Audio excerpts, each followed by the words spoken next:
Let's get the show going. So All thank right. you everybody for joining.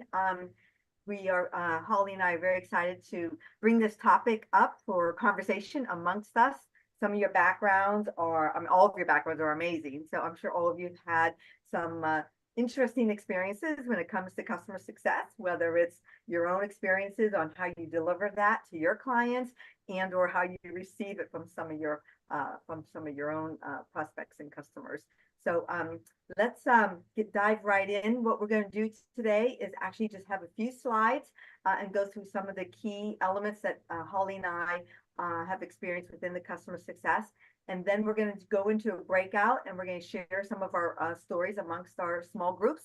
And then we'll come back together again and share some of those insights. And we're going to do all that within 1 hour. So first and foremost, I'm not sure, some of you know me and I'm so excited. Some of the faces of people I do love and dear so much. So thank you to my friends for joining. I'm Doreen Marchetti and I've been in IT sales and marketing and business development for 40 years. I know, I can't believe it either. And now I'm advising small, medium companies on partnerships and channel sales and really helping to cultivate that positive culture when you're working with partners and teaching everyone how to remember it's all about the give and gets. So I am here with my fellow witty consultant, Holly Wagner. Holly and I, by the way, we didn't know each other, but we both spent time at IBM. So you can imagine the stories that we have when we get off on one-on-one calls. So I will turn it over to Holly to introduce herself. Great. I am Holly Wagner. I live in McMinnville, Oregon, so it's the heart of the wine country in Oregon. And I heard there were a couple of West Coasters on. West Coasters represent. But by the way, Doreen forgot to mention she's in New Jersey, which I am from New Jersey. So that also we have that commonality together. And you still admit that you're from New Jersey. That's quite I impressive. love that I'm from New Jersey. Are you kidding? I'm a Jersey girl who lived in California most of her life and now Oregon. So yeah, anyway. So I also have well, I started as technical. I used to manage the Bayer Pharmaceuticals network infrastructure back in the 90s. I was a member of Witty also in the early days in the Bay Area when I lived in the San Francisco Bay Area. And then I was 20 years at IBM. And I did everything from tech sales, being a sales technical advocate, consulting services, all of that kind of stuff, to being a North American sales leader. So I covered many aspects. I think I had something like 10 different positions at IBM. You kind of go through that as your career is advancing in an organization. And then I worked for Verizon Business Group for a while in the telco industry, doing big whale deals.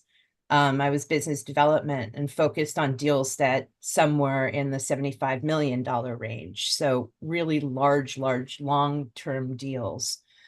So Doreen and I thought this was a great topic for us to talk about because it's always that transition between and I'll just jump the deck forward.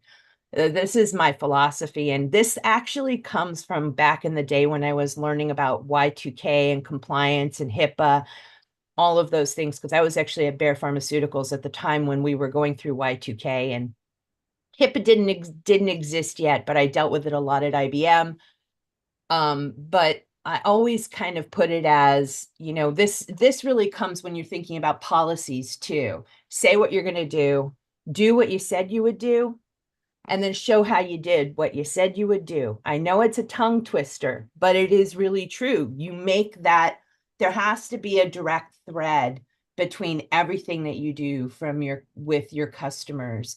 And when I think about it from that perspective, I think of from the very moment that we speak and we're having those conversations about discovery, all the way to the point of delivery. If you almost take yourself or to the point of renewal, if you take yourself and you think about everything you've said as you're speaking to your customer over a period of time, trying to figure out what those things are that led you to the conversations in the first place, that led them coming to you in the first place.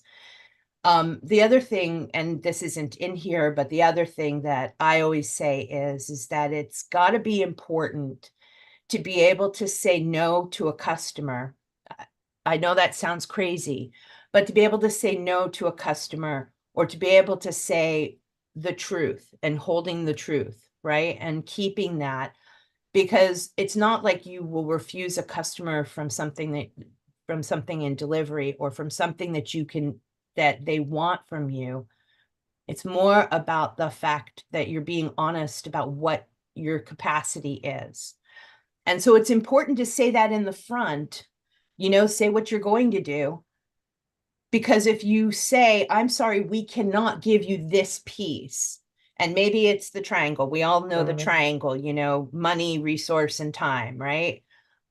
We all know that triangle. But if that, it's just important to be able to document all of that stuff, both the yeses and the nos, what we know we can deliver, what we can't deliver. And then executing on it is really important. By the way, I don't think we mentioned this, but this is being live streamed, and I thought I'd throw that out there. Just this portion, not the breakouts or the individual conversations, just the portion of the presentation. I wanted to mention that. So I'm going to just jump into, does anyone have any questions on this? No. So this is how I keep it super simple in my own head, right? I always think in threes anyway. So setting those clear expectations. So I always say, I can sell ketchup to a lady, ketchup popsicle to a lady in white gloves, as long as I believe in it. My heart has to be there. And Doreen sent this to me, so I'll just share this because we're all here on the correct side. Doreen sent this to me as a lovely gift. And really it is about having your heart in things and understanding what do you sell and believing in what you sell and what you're selling to them and how you're solving a problem, right? And documenting that and getting that set up and setting what those clear expectations are so key. It's really easy to get confused, or for the customer to get confused, especially when they're complex situations. So making sure that we're documenting things and that the customer themselves are actually involved in the document. We'll go into who those, Doreen will talk about some of the stakeholders and such, but it's really important that the stakeholders that are involved in this, not just one person saying, we have this global problem that we need you to solve. And you're going and then just taking them at that single word. I mean, it's different, I guess. Suppose if you're selling a widget, but usually in consulting or in things that are more complex solutions, it's really important to be able to document out all of those things and make sure that those bullet points are really important, and then extrapolate upon that. And having the customer actually help you build that. So like a document of understanding, an SOW, whatever you call it, but making sure technical specs, making sure that your customer agrees and you've walked through each of those points with them is really, really important. And missing that step in the very beginning before going to contract can be devastating if you do not have their commitment.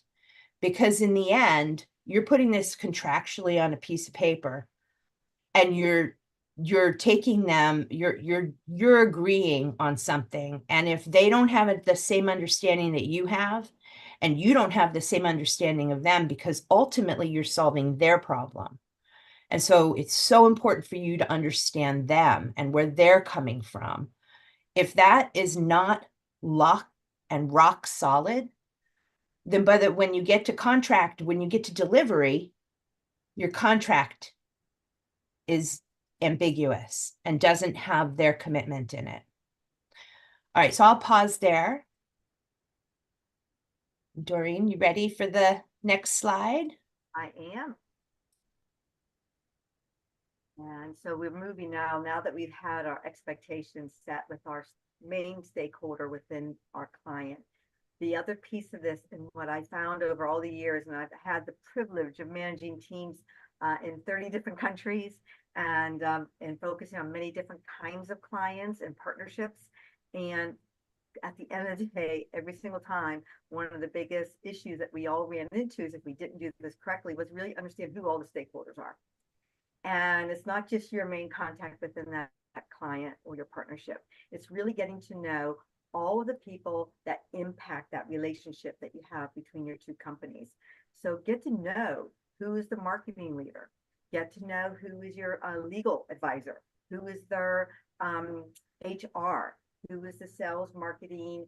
So you want to go across the C-suite. And my recommendation to all my reps have always been you try to get a one-on-one, 15 minutes, introduce yourself, make sure that you understand what your goals, what our company's expectations are of the partnership or of the client relationship, and make sure you have that one-on-one.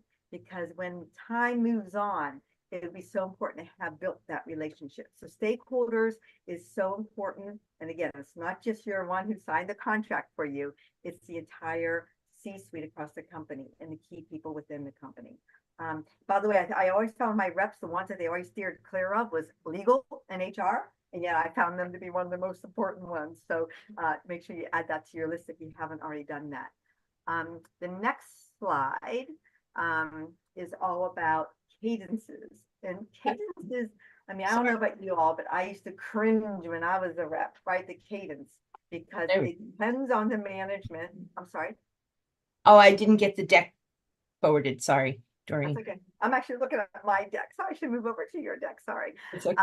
The cadences, you know, are so critical, but it's also based on how you as a leader or you as the employee responding to your management team, how you position your statuses, your pipelines, your examples of where you are in the sales cycle. And it's very important with your clients to do the same thing, and or with your partners. Once again, do the same kind of cadence where you're talking about the opportunities, talking about what are the needs, who owns what, what's the accountability. And you don't have to make it mean. I know I had some leaders that I would like to throw over the Brooklyn Bridge, for those here in New York would understand that slang. But you can make it more, it's about a giving and getting. How can I help? How can I help you with that obstacle? And vice versa. Hey, I'm working on this thing. I really could use some advice and guidance.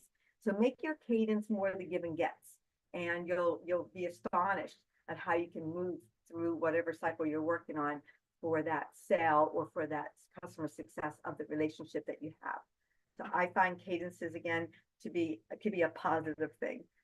Once you get the negativity back out, I think I need a trauma psychologist to help me forget some of the ones I used to be on. And then the next slide is all about QBRs.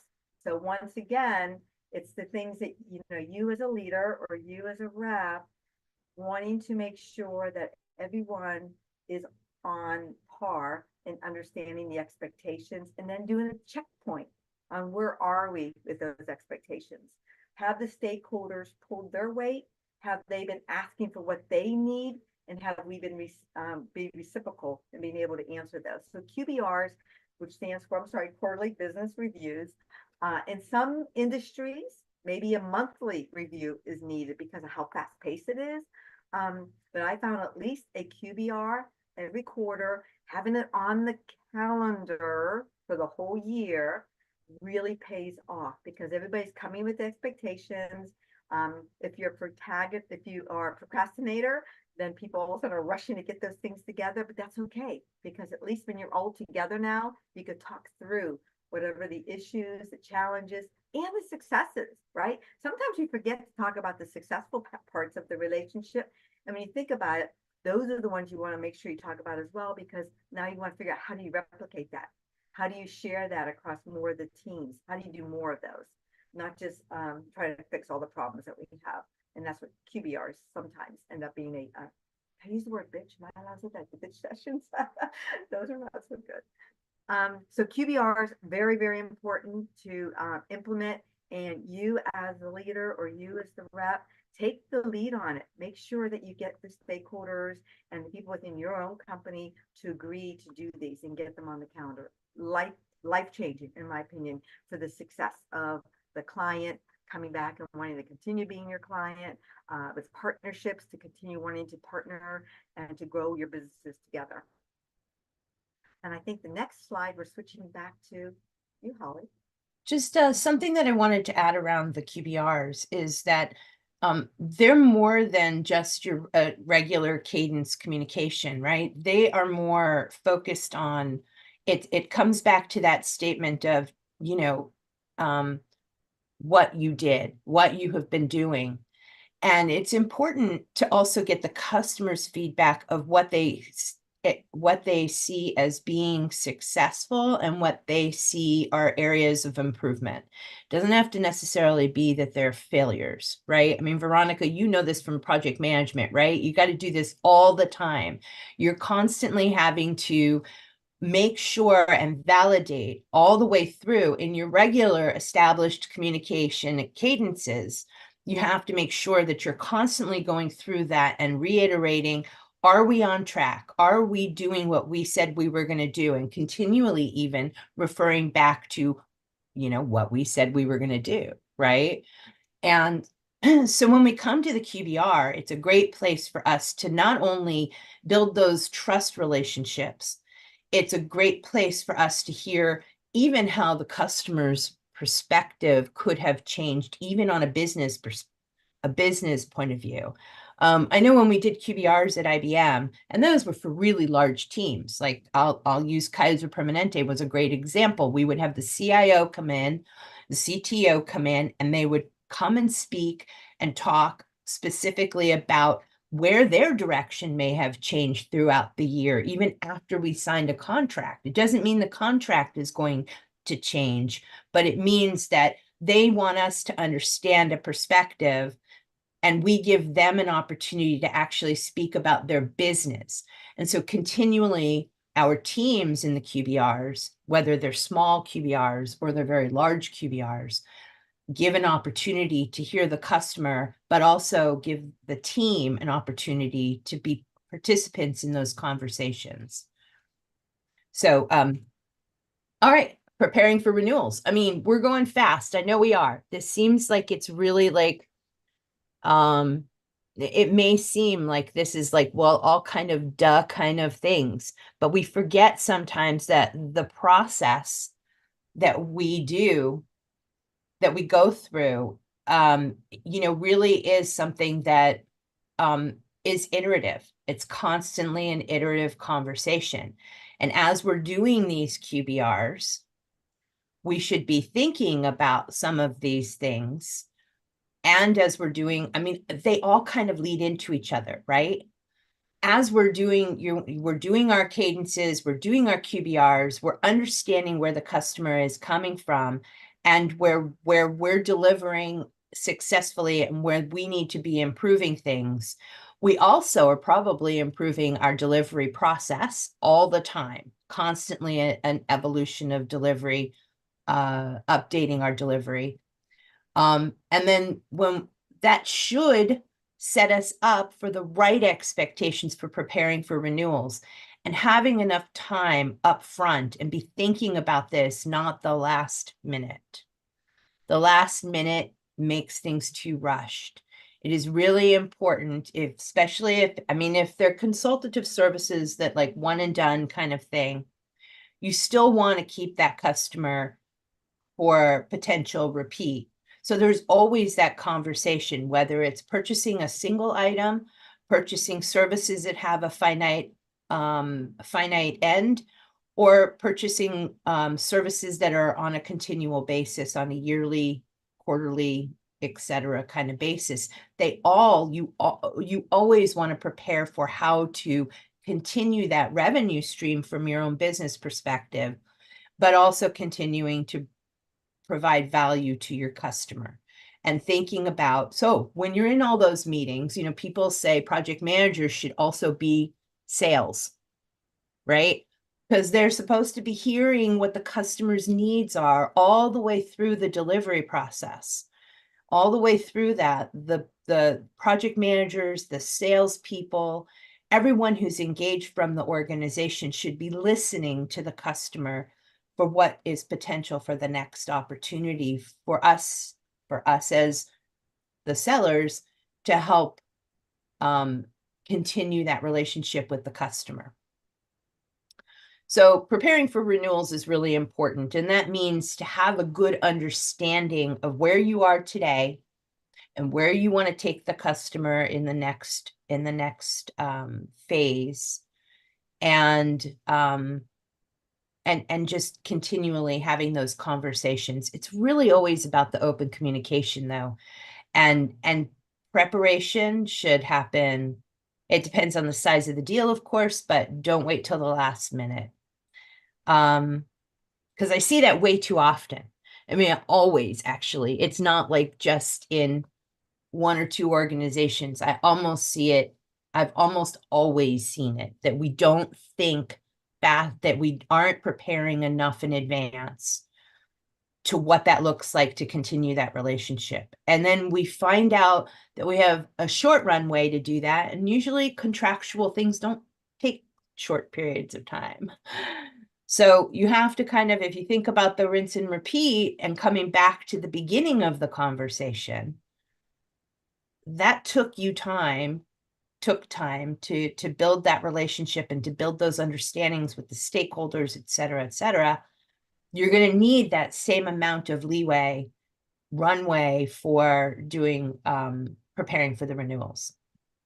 So I'm going to pause there, see if we have any questions. You know, in the chat, Sangeeta had a really good point also during the QBR, showing where the customer gets perceived value from your solution versus what you think they received is very, very important. And that is exactly right. Being able to level set everyone, understand where everyone's heads are to make sure we're all tracking down the same path. So very good point, Sangeeta. Thank you for that. Yeah, that's a really great point. I mean, that's why asking in those QBRs, those questions about what they feel was successful versus what areas they feel need improvement is very important. You don't want to allow the conversation to go down a rabbit hole of you did all these things terrible, because that can completely derail the conversation. Have to almost think of it as therapy in a way, and try to frame the conversation and understand. And hopefully when you go into those QBRs, you have an understanding too of what some of the areas are that you should be improving.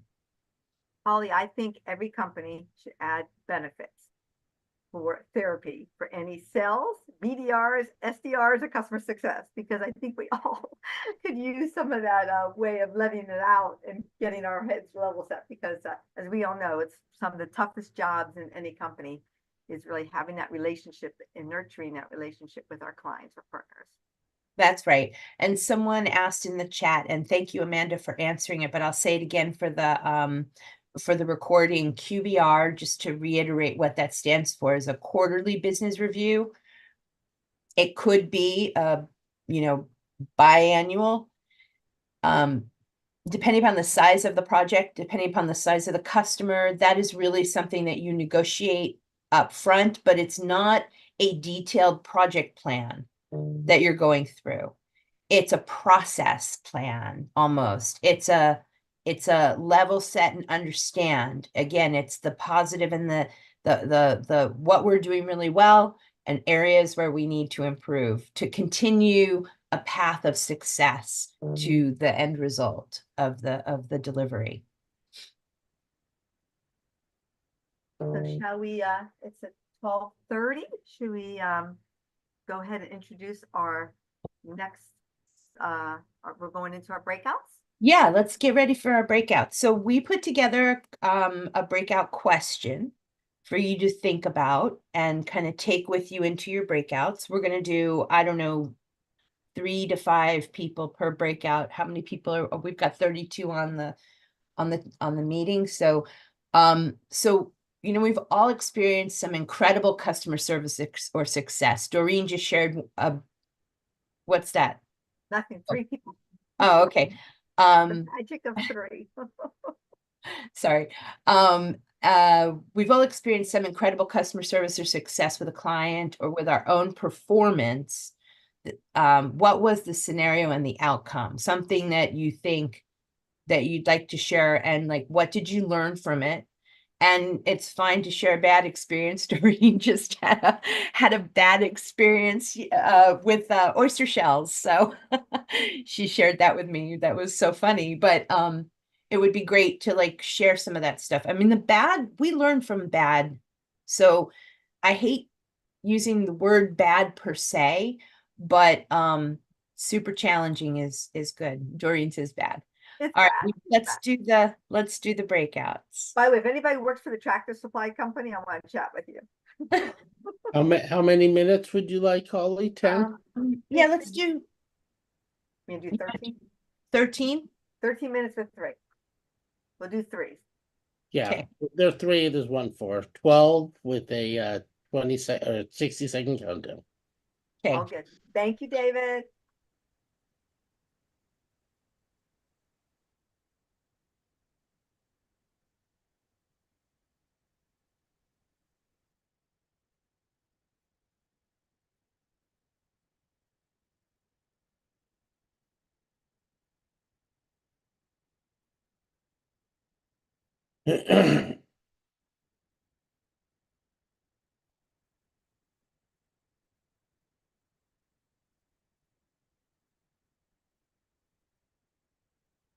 You should all be in breakout rooms. If you need assistance, just unmute. Carolyn, I'm going to put you in one now.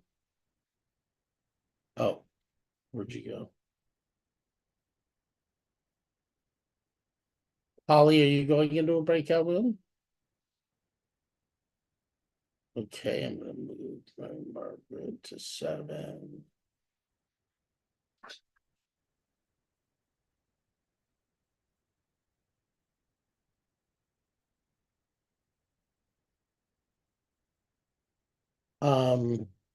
Maria, Kathleen, Holly, can you guys hear me? Part 1 has